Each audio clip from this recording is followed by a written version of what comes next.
Welcome to Oddschecker's guide on how to be more successful with your football bets. We'll be giving you 10 tips on how to turn over more profit long term by finding value in the market and finding ways to be shrewder with your football betting. So without much further ado, let's get into it.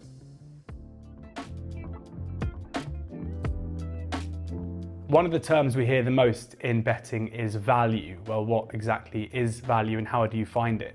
The way to think about this is that each odds that you see represents a probability value. So for example, even money would suggest the occurrence happening has a 50% chance. And the way to find value is to find discrepancies in what you believe to be the probability compared to the odds. Now you can find this in various different ways. Say when team news comes out in Manchester City versus Liverpool, and Manchester City are even money, but Liverpool are resting loads of players. You may think that that increases their chance of winning and therefore you should bet the even money. Another way of thinking about value is that every single selection you have in football should have a price at which you should back it at. You're not betting on who you think will win or what you think will win. You're betting on the probability chance of it happening and finding that value. The best way to find value, well, of course, it is with oddschecker, because there you can see all of the different odds across the market and ensure that you're getting the best value for your selection.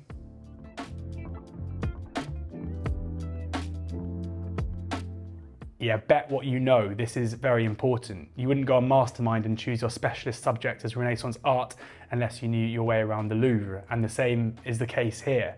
The leagues that you know, the leagues that you watch, where you know the players and the teams and the managers, that is where you should be focusing your betting. You should be looking to profit from your knowledge rather than picking a league you never watch and you don't know anything about. The same premise applies for markets as well. We know, as we see on oddschecker, so many different markets in football that you can bet on, but the best bettors and the best traders will have a specialist area where they can maximize their profits. You should bet on a few of them, work out where your knowledge is best, whether it's BTTS, over and under 2.5 goals, or just the win market, or maybe it's anti-post, and look to focus on that in order to really hone in your skills and ensure that what you are betting on is what you know the most about.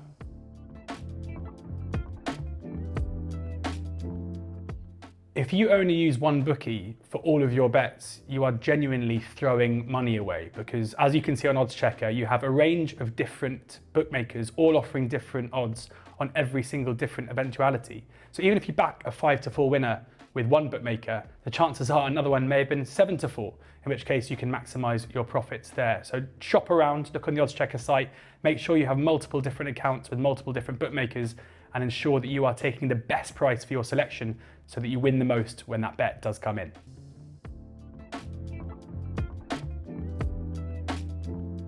Keep a record of your bets. If you look at any successful business, they will keep a log of their P&L, of their sales, where they can maximize their profits. And you should think about your own football betting in exactly the same way. By creating this record of your bets, you can see where you make the most money, you can see where maybe there's a bit of a leak. And if you look on the oddschecker site, all of our tipsters have their P&L published there as well. And that is how best maximize your profits going forward in football betting.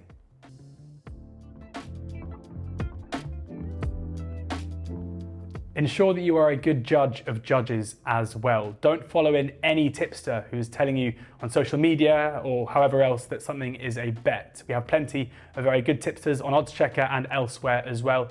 Look out for their P&L, keep a record of your record when you are following them in, and make sure that you don't back selections that are at odds with your own belief. Your knowledge is worth something as well. So always ensure that you're looking at tipsters and their bets and not just following anybody in.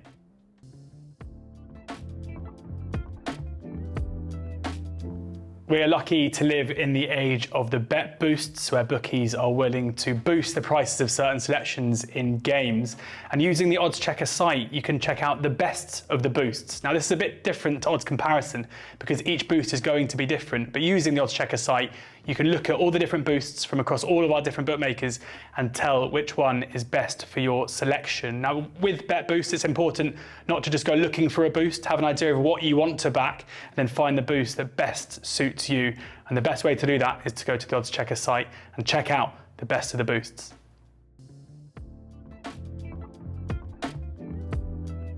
Yeah, there's no need to back heavy odds-on shots. Anything 5 on or shorter probably isn't worth putting in your ACCA.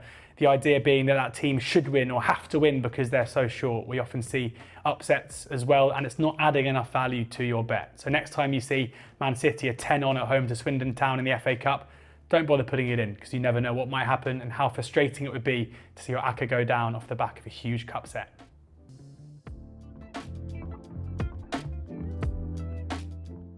Don't get greedy with your ACCAs. We've all seen those slips on social media, 14 selections coming in, but they don't happen very often. Make sure that every single bet you put in your ACCA is value, and then stop when it becomes the case you're looking for ones to add to it.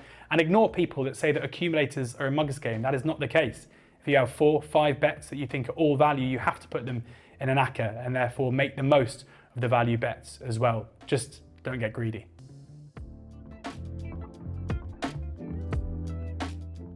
Yeah, this is a really important one. Don't bet when you're angry, don't bet when you're upset, don't go chasing losses as well. It's important not to be overly emotional when it comes to betting. Similarly, if you lose a few bets in a row, try not to get too upset. If you know that you're betting things that you think are value, that is okay. Similarly, if you go on a really good run, don't suddenly up your stakes and get overly emotional in a happy way. You have to be emotionless, you have to be consistent in your approach and your research, and that is the way to turn over long-term profits. So if you're upset for anything to do with your gambling or elsewhere, don't log in and start betting for the sake of it. All bets should be well researched and placed because you think they are value.